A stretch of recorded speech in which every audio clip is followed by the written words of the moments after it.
विद्यार्थियों, पतंग कविता के तीसरे भाग में आपका शानदार स्वागत है। और मैं सीधे कविता पे ले चलता हूँ आपको। तो जैसे कि आपने पहले भाग तक देखा कि किस प्रकार की तितलियों की नाजुक दुनिया की कवि कल्पना करते हैं, और इस दूसरे पैरा में कहते हैं कि देखिए कविता कि जन्म से वे अपने साथ लाते हैं कपास, पृथ्वी घूमती हुई आती है उनके बेचैन पैरों के पास, जब वे दौड़ते हैं बेसुध छतों को भी नरम बनाते हुए, दिशाओं को मृदंग की तरह बजाते हुए, जब वे पेंग भरते चले आते हैं डाल की तरह लचीले वेग से अक्सर।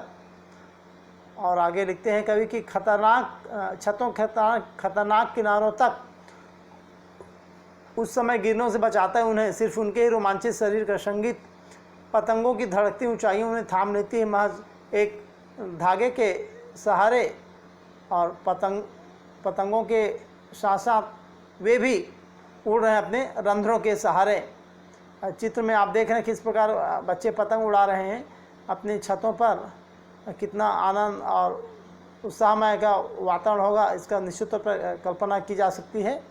और मैं सीधे कविता की व्याख्या कर रहा हूँ। इसके पहले इसमें जो कठिन शब्द आए हुए हैं उसको मैं आपको बताना चाहूँगा। जैसे यहाँ कपास की बात हो रही है, जन्म से अपने साथ लाते हैं कपास, तो बच्चे जन्म साथ ही कपास अपने साथ लाते हैं। इसका मतलब ये है कि बच्चों का शरीर जो है जन्म से ही एक मुलायम गद्देदार होता है। एक तो मुलायम गद्देदार अनुभूति के लिए ये प्रयोग किया गया है कपास। और यहाँ पर शब्द है बेसुध। यहाँ पर आप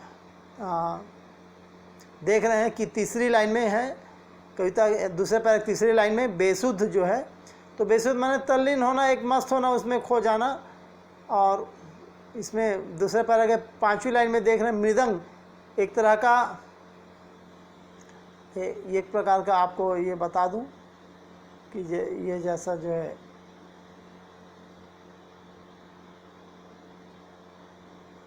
ये शब्द आया है यहाँ पर मृदंग।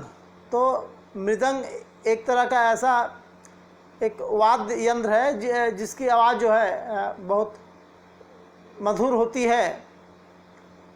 और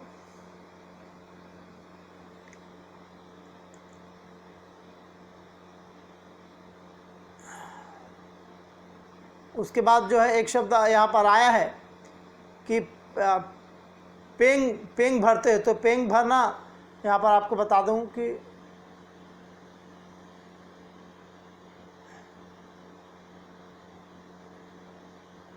ये सब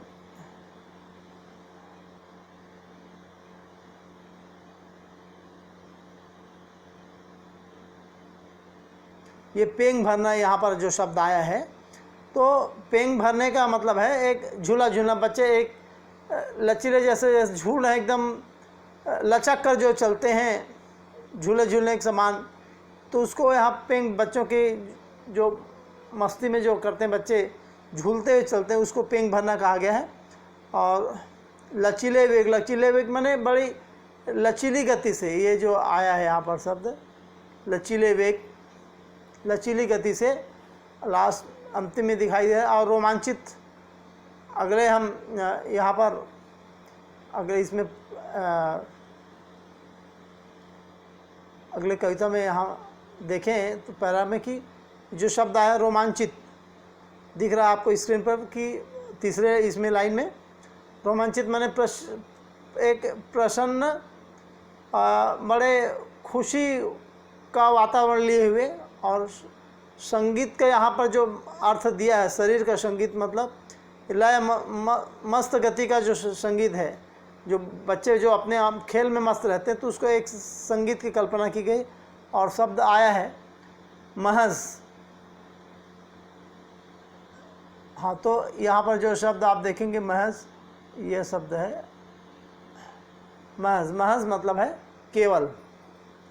तो विद्यार्थी मैं सीधे इसकी कविता की व्याख्या में जा रहा हूँ। आप ध्यान दीजिएगा कि कवि कहते हैं कि जन्म से अपने साथ लाते हैं कपास, और पृथ्वी घूमती आती है उसके बेचैन पैरों पर, जब वे दौड़ते हैं बेसुध छतों को नरम बनाते हुए, दिशाओं को मृदंगे बजाते हुए, जब वे पेंग भरते चले आते हैं डाल की तरह लचीले वेग से। अक्सर ऐसा लगता है कि बच्चे जन्म के साथ अपने शरीर में ही कपास ले आते हैं। आशा यह है कि उनके शरीर हर प्रकार की चोट और खरोच को सहने योग्य है, हर प्रकार के कष्ट को, दुख को सहने के योग्य हैं, किसी चोट खरोच को सहने के योग्य होते हैं। उनके पाँव में एक बेचैनी होती है जिसके कारण वे सारी पृथ्वी को नाप डालना चाहते हैं। यहाँ पृथ्वी घूमती है, उतनी बेचैन पैरों पास, तो सारी पृथ्वी को नाप डालना चाहते हैं, माने पूरी पृथ्वी में कदम रखना चाहते हैं, ऐसा भाव आ जाता है। और वे मानो सारी धरती पर घुमाना चाहते हैं। पृथ्वी घूमती आती उनको बेचैन पैर, माने बच्चों को मंगे उसका इस प्रकार होती है, धरती घुमाना चाहते हैं।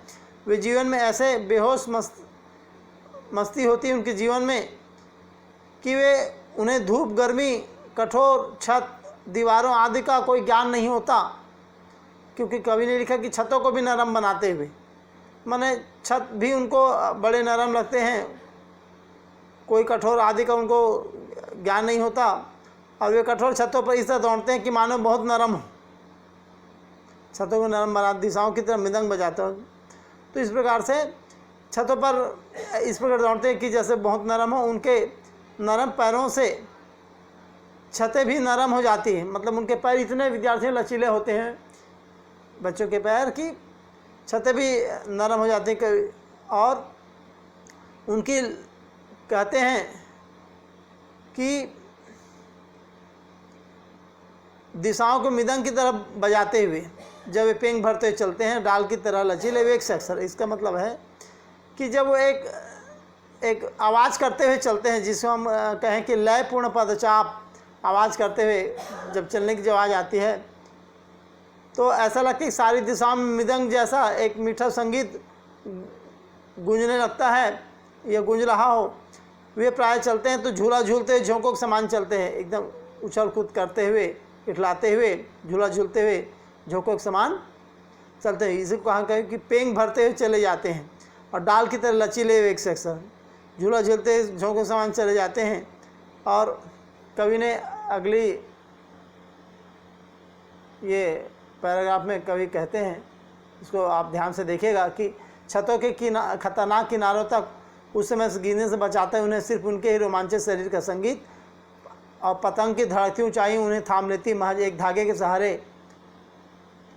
और पतंगों के साथ साथ वे भी उड़ रहे हैं अपने रंध्रों के सहारे। यहाँ पर विद्यार्थी आया है जो शब्द रंध्र, रंध्र मतलब होता है छिद्र, रंध्र मतलब जो होता है छिद्र। और तो मैं पहले इसके कविता की व्याख्या कर दूं कि कहते हैं आगे कवि की, जिस प्रकार वो मृदंग जैसा उनके पैरों के चलने से ऐसा लगता है कि जैसे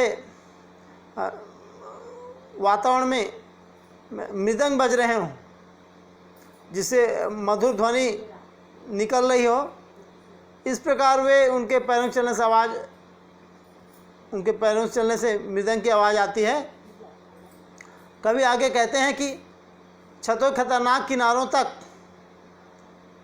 जो अभी मैं आप कविता आप पढ़ाऊँ, वे छतों के खतरनाक किनारों पर पतंग उड़ाते हुए भी ऐसे गतिविधि करते हैं कि मानो पेड़ की लचीली डाल से लटक कर लचीली गति से झूल रहे हैं। कि कवि यहाँ लिखा है कि खतरनाक किनारों तक, छतों खतरनाक किनारों तक उस समय गिरने से बचाता है उन्हें। तो इस प्रकार से पेड़ की लचीली डाल से लटक कर लचीली के झूल रहे हैं। इतना खतरा उठाते हुए भी वे बच्चे हैं तो अपने रोमांचित शरीर की मस्त लय के कारण बचते हैं। माने इतना खतरा उठाते हुए भी, खतरा का सामना करते हुए बच्चे जो हैं वे बच जाते हैं, और सिर्फ अपने शरीर की मस्त लय के कारण बच जाते हैं। कवि आगे कहते हैं कि पतंग की धड़कती ऊंचाई उन्हें थाम लेती है महज एक धागे के सहारे, और पतंग की जो ऊपर जाती हुई धड़कनें उन्हें गिरने से रोकती है। मन इस प्रकार के उत्साह मन में आ जाता है, इतना उत्साह उनके मन में रहता है, साहस रहता है कि वे पतंगें मानो अपनी डोर के सहारे इन तरंगित बच्चों को संभाले रखते। कभी कल्पना करते हैं कि पतंग जो है मानो डोर के सहारे इस तरंगित बच्चों को उत्साह और मन में खुशी का वातावरण लिए बच्चों को संभाले रखती है। और विद्यार्थियों, आगे कवि लिखते हैं कि पतंगों के साथ साथ वे भी उड़ रहे हैं अपने रंध्रों के सहारे। और यहाँ पर जो शब्द आए रंध्र, रंध्र मतलब छिद्र, और जो यहाँ पे शरीर के रोए की बात हो, शरीर में जो रोए होते हैं, रोम छिद्र जिसके कहते हैं, रोम छिद्र जिसको कहते हैं, तो उसी की बात हो रही है। कवि कहते हैं कि पतंग उड़ाने बच्चे मानो पतंग साथ साथ खुद भी उड़ रहे हैं और वे अपने शरीर के रों से निकलने संगीत के सहारे उड़ रहे हैं। कवि कहते हैं कि ये पतंग उड़ाने बच्चे मानो पतंग साथ साथ खुद भी उड़ रहे हैं और अपने शरीर के रों के निकलने वाले संगीत के सहारे उड़ रहे हैं। पतंग के साथ वे उड़ रहे हैं अपने रंध्रों के सहारे। और कवि इस अंतिम पैराम कहते हैं, जैसे आप लास्ट देख रहे हैं, कि अगर वे कभी गिरते हैं छतों के खतरनाक किनारों से और बच जाते हैं, तब तो और भी निडर होकर सुनहले सूरज के सामने आते हैं। पृथ्वी आज भी तेज गति से घूमती आती है उनके बेचैन पैरों के पास। तो इस प्रकार, और विद्यार्थी यहाँ कोई कठिन शब्द वाली बात ही नहीं, तो मैं सीधे व्याख्या पर जा रहा हूँ। कवि कहते हैं कि ये जब बच्चे पतंग उड़ाते हुए बच्चे, एक तो पहले आपको बताया कि शरीर के रोम छिद्र रों से निकलने वाले संगीत से उड़ रहे हैं। और यहाँ पर कवि कहते हैं ये तो कभी गिरते छतों खतरनाक किनारे, तो कहते हैं कि वे कभी गिरते नहीं हैं। और बच्चे ये कभी गिरते नहीं, और यदि कभी कभार छतों खतरनाक किनारों से नीचे भी गिर जाते हैं तो वे बच जाते हैं, और बल्कि पहले से और अधिक निर्भय हो जाते हैं। क्योंकि कवि ने कहा कि और भी निडर होकर सुनहले सूरज के सामने आते हैं, तो और भी निर्भय हो जाते हैं, निडर हो जाते हैं। तब वे अत्यधिक उत्साह के कारण, कवि ने आगे बड़े यहाँ एक ज़बरदस्त अंदाज में लिखा है कि और भी निडर होकर सुनहले सूरज के सामने आते हैं। पृथ्वी और भी तेज घूमती हुई आती है उनके बेचैन पैरों के पास। तो इसका मतलब ये है कि वे बच्चे और भी अधिक निर्भय हो जाते हैं अत्यधिक उत्साह के कारण, अत्यधिक मन में एक जोश उत्साह के कारण सुनहले सूरज के समान, एक चमकते हुए सूरज के समान एक प्रकाशित हो उठते हैं। और वे अपने बेचैन पैरों से मानो सारी पृथ्वी को नाप लेना चाह रहे हैं, अपने बेचैन पैरों से माने पूरी दुनिया में छलांग लगाना चाहते हैं, पूरी दुनिया को नाप लेना चाहते हैं, पूरे संसार में विचरण करना चाहते हैं। और वे सब और घूमना फिरना चाहते हैं, माने एक सब पूरे विश्व का भ्रमण करना चाहते हैं। कभी बताते हैं कि पूरे धरती का भ्रमण करना चाहते हैं। और उनका उत्साह जो है कई गुना और बढ़ जाता है। उनमें उमंग, उत्साह का वातावरण इतना अत्यधिक हो जाता है कि वो बच्चे जो है रोमांचित हो उठते हैं। तो विद्यार्थियों, ये कविता की व्याख्या यहीं तक, और उम्मीद है आपको ये समझ में आ गया होगा किस प्रकार बच्चे जो हैं